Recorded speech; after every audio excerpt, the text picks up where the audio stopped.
ምግብ ካበላሽ በቂ ነው። ቤት መውጣት የለባትም። ምክንያቱም ሸሪዓው እንደዛ የሚለው እናቷ ታማ እንኳን እናቷ ብትሞት እንኳን ቀብር ባል ካልፈቀደ መሄድ አትችልም። ቤቷን ትታ እናቴ ታማለች ሐኪም ቤት ልሂድ ብትል ባል ካልፈቀደ አይቻልም። ከዚህ አይነት ተረት ውጪ ስለ ነገረ ድህነት ሲያስተምሩ ሰምታችሁ ታውቃላችሁ? አዳም እንዴ ከገነት ተባረረ? ሞት ለምሳሌ ሞት እንዴት ነው የሚወገደው? እኛ ሞት በሞት እንዴት ተሻረ ብለን እናስተምራለን።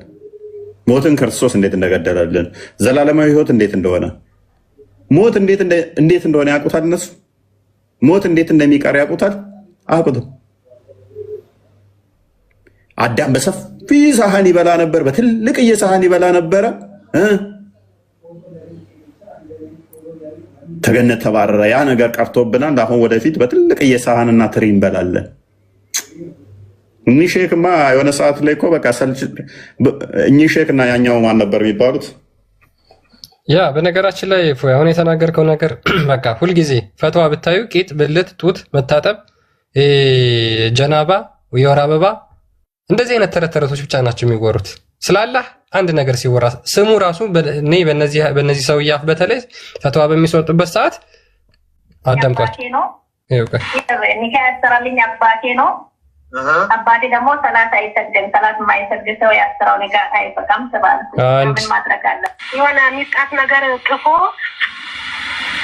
ከዛ ይሄ ባንገቷ ላይ ታርገው ብሎ የሆነ ወረቀት ምናምን ጥፎ ሰጠኝ። ባንገት አላህ የለም ሁለት ሀይድ ነኝ ብዬ ጠዋት ስነጋ ጸድቼ አገኘሁኝ። ምን ላድርግ ነው? ከጸዳሽበት ጊዜ ጀምረሽ ጾም። እናንተ እኮ እንስሳቶች አይደላችሁም።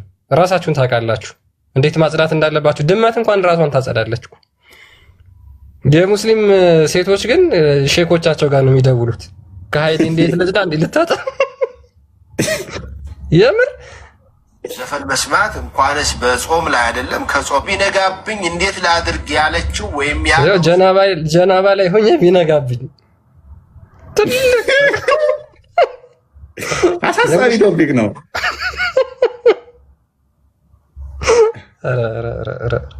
አሁን ይሄ ነው የሚያሳስባችሁ ሙስሊሞች፣ ይሄ ነው የምትድኑበት ትምህርት ነው። ጀናባ ላይ ሆኜ ቢነጋብኝ። አንዱ ደግሞ ሰምተኸዋል? ከሚስቴ ጋር እያደረግን ወሲብ ልክ ሌሊት አዛን ተባለ። ከዛ በኋላ ማቆም አለብኝ ወይስ የለብኝም? አይ ሰምቻለሁ። ወዲያው ነው ነቅላ መውጣት አለብህ። ከዛ በኋላ የለም ወሲብ እያደረገ ድንገት አዛ ተባለበት ውስጥ ሆኖ አለ እና እንዴት ይሁን?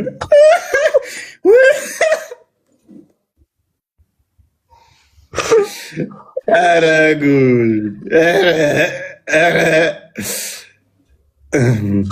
ሶሪ ሙስሊሞች፣ በቃ ቶፒክ ሁሉ ይሄ እኮ ነው። በቃ የትም ያልተነዳ አዲስ ብራንድ እኮ ነው የምትሰሙት።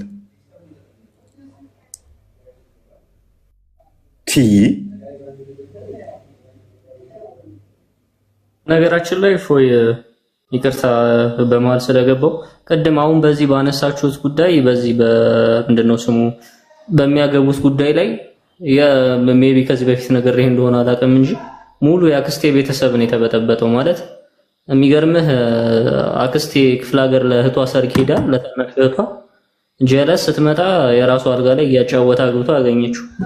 ዘን የሰጧት መፍትሄ ምንድነው? በቃ ምንም ነገር የለም ይቻላል ነው ምናምን እንዴ ሳያስፈቅደኝ እንዴ ሳይጠይቀኝ ምናምን ነገራት። ስትመጣ አይ በቃ አይሆንም ምናምን እሷ ተጣልታ ከባሏ ጋር ክፍለ ሀገር ነው ያለችው እና የአክስቴ ልጅ እስከመጣት ድረስ ማለት በጣም የሚያስጠላ ነገር።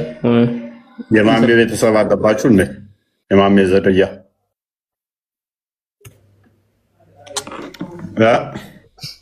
የማመድ ዝርያ አለባችሁ ወይ? እሱ ነበረ ሳውዳ ቤት ውስጥ በሳውዳ አልጋ ላይ ማርያን ሲያጫውት የያዘችው። ምን ኦኬ ብለህ ነው ሰውየው። ያን ደግሞ አልበቃውም አግብቷል ሌላም ጨምሮ። እስቲ አክስቴ ያው ክፍለ ሀገር ነች። አንዴ ሂጅ ወርቻት ነበር ምናምን መጽሐፉ እኮ እንደውም ይፈቅዳል ምናምን ቁርአን ነው እያሳዩዋት ነበር። እኔ በዚህ አላምንም ምናምን እነሱ የሚወጡት የራሳቸው ህግ ነው ምናምን ብላ አንዴ እንደውም የሆነ ሰዓት እንደውም እንትን አትበለኝ ምናምን አትንገረኝ ስለዚህ ቁርአን ምናምን ብላ እንትን እያለች ነበር። ይመቻት። ራመትና መካነ ምናምን ነው የሚለው። ሰላም እንዴት ናችሁ? ሰላም ነው። እንዴት ነው? እኔ ሙስሊም ነኝ ግን ክርስቲያን መሆን ፈልጋለሁ።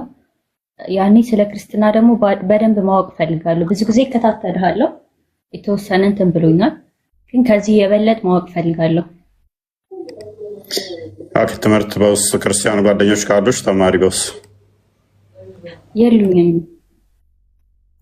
ኦኬ። ላይመን ጻፊለትና መምህር ይልክልሻል። ፎሎ መልስልኝ አይመን። ጌሻለሁ ፎሎ አድርጌሻለሁ። ሰላም በይ በውስጥ። ኦኬ። መካምነት ነው የሚለው። መልካምነት ለራስ ነው። መልካምነት አለሽ። ጨረስን። ጥያቄ አንዳንድ አላችሁ?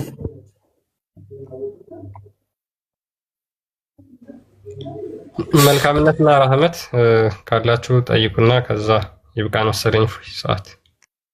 ያ አካውንታችንም ዛሬ ጥሩ ነው። እችላለሁ። ጠይቂ። አሁን ብዙ ጊዜ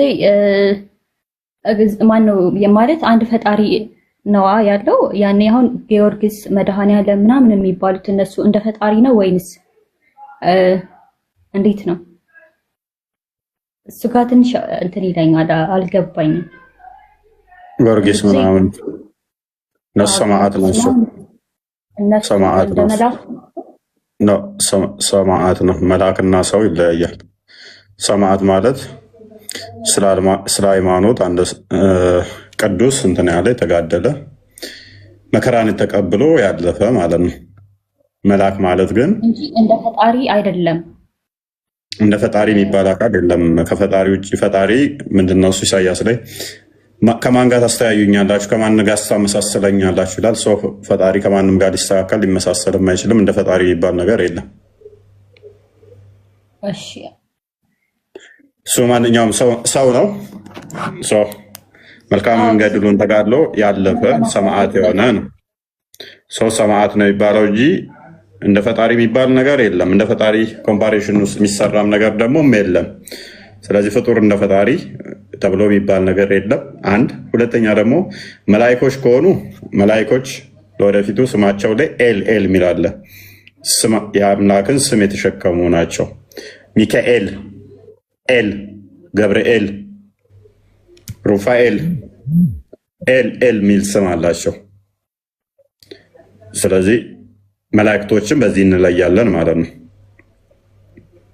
እኔስ እሺ፣ ትክክለኛ የሚመለከው ግን አንድ እግዚአብሔር ብቻ ነው አይደለ? ለሌሎቹ እንደ መላእክት እንጂ አይመለኩም። ይሄን በደንብ ግልጽ እንዲሆንልኝ ይፈልጋለሁ። ተማሪ እሱን ተማሪ እንደሚባል ነገር የለም። ሁሉም የራሱ ሮል ስላለው እንደ መልአክም ተብሎ አይባልም። ሰማዕት እንደ መልአክ አይባልም። በቃ ራሱ ሰማዕት ራሱን የቻለ ነው፣ ሌላ ነው። እንደ መልአክ ናቸው መልአክ ነው ምናምን የሚለው ነገር ስለማይመጣው ማለት ነው።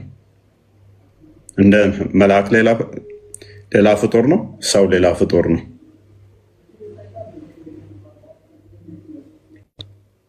እንደ ከሌ ምናምን የሚባል ነገር የለም ማለት ነው።